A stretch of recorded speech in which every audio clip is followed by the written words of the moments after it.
30,000 years ago. Limestone overhang, cold, damp, the scent of rotting pine. A man returns from the ridge. His spear is empty. His hands are clean. He is breathing hard. Sweat maps his forehead. He points toward the North Valley. Mammoth. He makes the sign of a massive tusk. 3 of them. Sleeping. Weak. The tribe listens. Hunters reach for gear. Women gather drying racks. He didn't see any mammoth. He didn't see anything but a dead end and a frozen landscape. He was hungry. He was tired.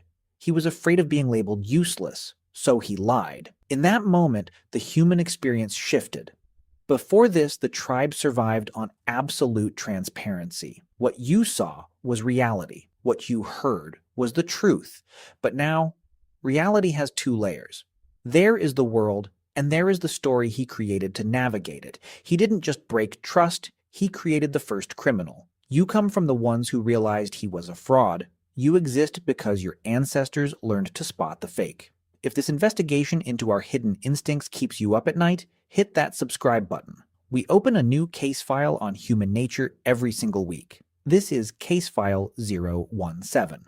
We follow the evidence back to where the human heart first learned to hide its true intentions. The official story of language is that it was designed for sharing information, where the food is, where the danger is, how to craft a tool, but forensic anthropologists are suggesting a more uncomfortable reality. Language was designed for manipulation. To tell a lie, you must do more than just speak. You must perform. When that first hunter pointed to the ridge, he wasn't just using his vocal cords. He had to suppress the panic of the truth. He had to engage his facial muscles to simulate the adrenaline of a hunt he hadn't experienced. Lying is an expensive biological act. It requires the prefrontal cortex to work double time, managing the fabrication, monitoring the audience for disbelief. We find the evidence for this in our own bodies. Why do we blush? Why do we fidget? Why does our voice crack? These are the remnants of a 30,000-year-old struggle.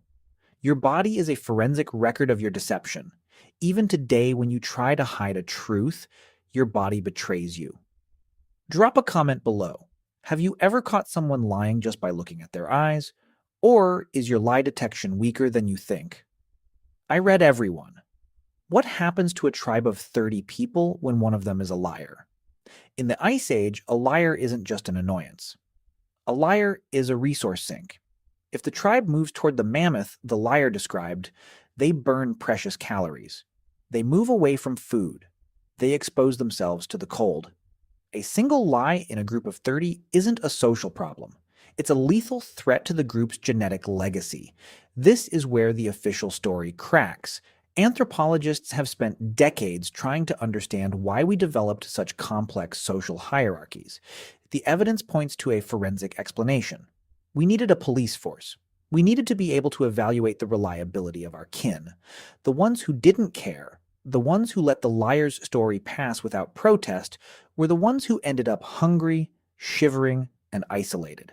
The ones who thrived, they were the masters of social auditing. They observed, they cross-referenced, they demanded evidence. They became the ancestors of every human currently watching this file. If you're starting to see your own social habits as a survival strategy, smash that like button. It helps this investigation reach more people who need to hear the truth. If the liar is the architect of fraud, the auditor is the architect of human intelligence. This is the central irony of our evolution. We didn't just evolve to speak, we evolved to deconstruct. Every time a human found a way to lie more convincingly, the entire tribe had to adapt. We had to become better at reading micro-expressions. We had to become better at inferring the internal states of others. We call it theory of mind. It is the ability to understand that someone else has a thought, a belief, or a secret that you do not possess. But look at the evidence. Theory of mind isn't just about empathy. It is the forensic tool set required to deconstruct a deception. You aren't a calm animal living in safety.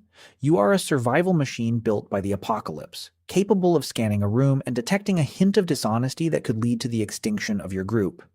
You carry that ancient auditor within you. Every time you feel that gut feeling that something is wrong, that is the ghost of your ancestor, auditing the liar who pointed to the mammoth 30,000 years ago.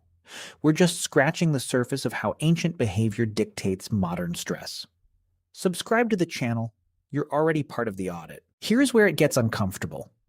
We like to think that we have outgrown the Ice Age.